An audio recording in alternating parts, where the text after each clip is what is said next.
लेकिन मोदी जी ने ऐसा नहीं किया। तो ये साफ इस बात को दर्शाता है कि मोदी जी बिहार के प्रति संवेदनशील नहीं हैं। युवा कांग्रेस के प्रवक्ता हैं, इनका नाम विकास जी है। हम इनसे बात करेंगे इस वक्त जो हादसा हुआ है, रेल हादसा, जैसा कि आप सब जानते हैं, सोशल मीडिया के जरिए से आप सब देख रहे हैं कि बक्सर में रघुनाथपुर स्टेशन में जिस तरह से रेल हादसा हुआ है उसमें कितने लोग मरे हैं, कितना नुकसान हुआ है, हम आइए विकास जी से जानेंगे। सबसे पहले तो बहुत बहुत स्वागत है आपका हमारे चैनल पे। आपका भी बहुत बहुत स्वागत है। मेरा पहला सवाल आपसे यह है कि इस रेल हादसा के बारे में क्या कहेंगे आप? बक्सर के रघुनाथपुर में बीते दिनों नई दिल्ली से चलकर गुवाहाटी तक जाने वाली कामाख्या एक्सप्रेस जो कि दुर्घटनाग्रस्त हो गई है, उनमें लगभग जिला प्रशासन द्वारा 4 लोगों के मरने की पुष्टि की गई है एवं 100 से अधिक उसमें घायल हैं, लेकिन ये आंकड़ा और भी ऊपर हो सकता है। मैं सभी मृतजनों के प्रति संवेदना व्यक्त करता हूं और उनके परिवार को भगवान इस दुख की घड़ी में सहन शक्ति प्रदान करे, मैं ऐसी कामना करता हूं। जिस प्रकार से आप सभी जानते हैं कि इस 6 महीने के अंतराल में भाजपा सरकार के इस कार्यकाल में बालासोर के बाद ये घटना बिहार में घटी है। 6 महीने के अंतराल में ये दूसरी ट्रेन हादसा है जो कि पूरे बिहार ही नहीं बल्कि समूचे देश में आम जनमानस को झकझोर कर रख दिया है।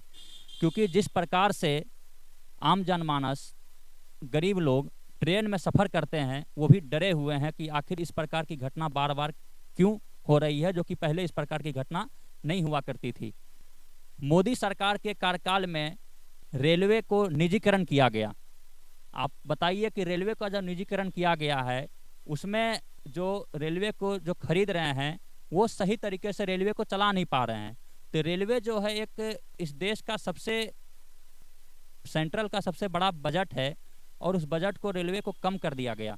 और रेलवे के अंदर में जिस प्रकार से अभी दुर्घटना घट रही है, ये मुझे लगता है कि ये सरकार को इस पर ध्यान देना चाहिए और रेलवे को निजीकरण करने से रोकना चाहिए। क्योंकि मोदी सरकार के द्वारा तमाम चीज़ों को, वो रेलवे हो या आपका एयरपोर्ट हो, LIC हो, तमाम चीज़ों को इन्होंने निजीकरण कर दिया, प्राइवेट अडानी और अंबानी के हाथों में सौंप दिया। तो इस प्रकार की दुर्घटना होना तो संभावित बनती है। क्योंकि जिस प्रकार से अभी रेलवे के अंदर में जो कर्मचारियों की जो पद है, और रेलवे के अंदर में ऐसे कई सारे पद हैं जो कि रिक्त पड़े हुए हैं, सरकार के द्वारा रेलवे में कोई बहाली नहीं निकाली गई। तो मैं ये पूछना चाहूँगा कि यदि सरकार बहाली नहीं निकालेगी, सरकार यदि उस रिक्त पदों को पूर्ति नहीं करेगी, तो रेलवे के मेंटेनेंस को कौन करेगा? जब तक रेलवे मेंटेनेंस नहीं होगा, रेलवे के अंदर कर्मचारी नहीं होंगे, तो ट्रेन तो पलटना स्वाभाविक रूप से बनता है। तो सरकार से मैं आग्रह करता हूं और माननीय रेल मंत्री अश्विनी वैष्णव से भी आग्रह करता हूं कि जो मृत परिवार अभी दुर्घटना में ग्रसित हुए हैं और जो लोग घायल हैं, उनको तत्कालीन प्रभाव से उन्हें मुआवजा दिया जाए और मुआवजा दिया जाए और उन्हें आर्थिक लाभ उन्हें तुरंत तत्कालीन देने की रेल मंत्री को संज्ञान में लेना चाहिए।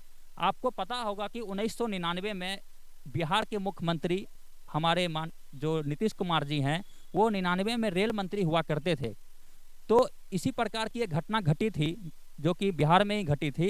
उन्होंने उस समय तुरंत अपने पद से अपने दायित्व को उन्होंने जो है समझा और उन्होंने तुरंत उस रेल मंत्री के पद से इस्तीफा दे दिया और उन्हें स्वीकार किया कि ये गलती मेरे सरकार में हुई और मैं इस रेल मंत्री में हूँ, तो मैं इस पद से इस्तीफा देता हूँ।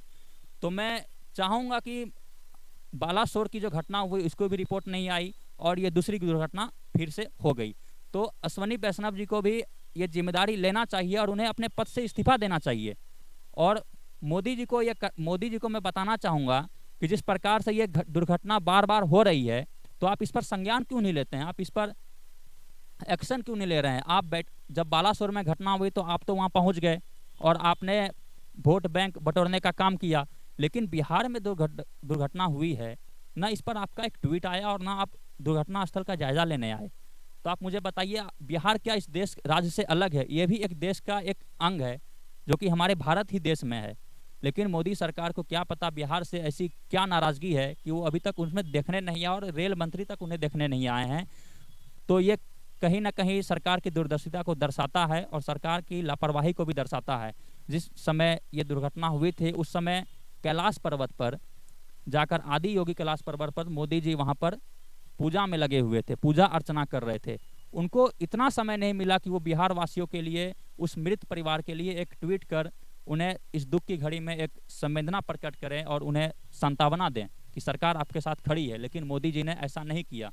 तो ये साफ इस बात को दर्शाता है कि मोदी जी बिहार के प्रति संवेदनशील नहीं हैं और वो उन्हें पता चल गया है कि बिहार में जो आने वाली लोकसभा की जो चुनाव है, जो कि 40 सीटों पर बिहार में होगी, वो इस बात से एकदम रूबरू हो चुके हैं कि इस बार वो इस बिहार से जो है उनका सुफरा साफ होने वाला है।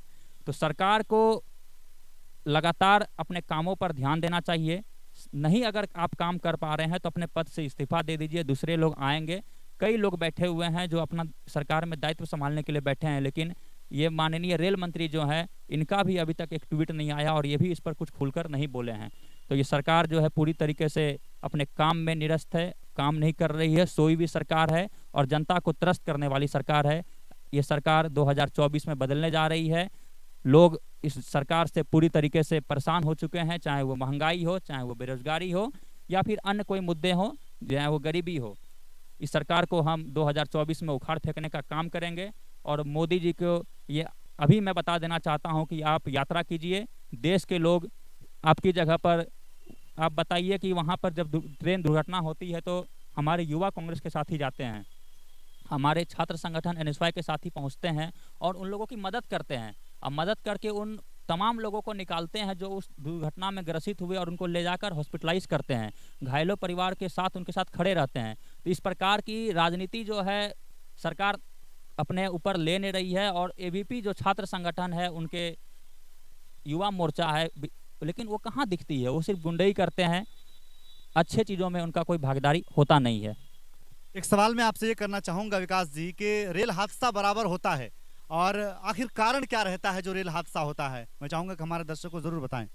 देखिए, जब आपके पेट में भूख रहेगी तो आप उसके लिए भोजन कीजिएगा, उसके लिए आपको आहार की ज़रूरत है, भोजन की ज़रूरत है।